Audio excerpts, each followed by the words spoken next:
Hello மக்களே, big பாஸோட 2வது promo release பண்ணிட்டாங்க. இந்த ப்ரோமோவில் சாண்ட்ராவை பற்றி விக்ரமும் கனியும் பேசிக்கிட்டு இருக்காங்க. என்ன சொல்கிறாங்கன்னா, அவங்க ஸ்ட்ராட்டஜி வித்தியாசமாக இருக்குது. அதாவது நான் மட்டும் தனியாக விளையாடுவேன், யார்ட்டையும் பேச மாட்டேன், தனியாகவே இருப்பேன்.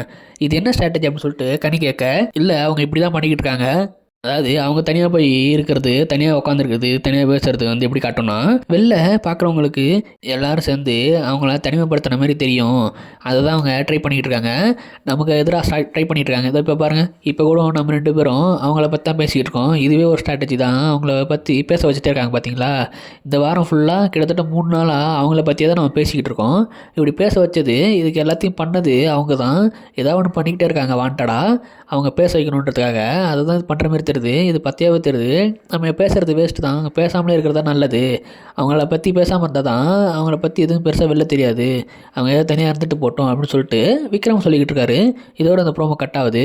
விக்ரம் கனியும் எப்படியோ அவங்களோட ஸ்ட்ராட்டஜியை கண்டுபிடிச்சிட்டாங்க. ஏன்னா அவங்க பண்ணுறது அப்படி தான் இருக்குது. வீட்டை விட்டு வெளியே போனால் எப்போயே வெளியே போயிருக்கலாம்.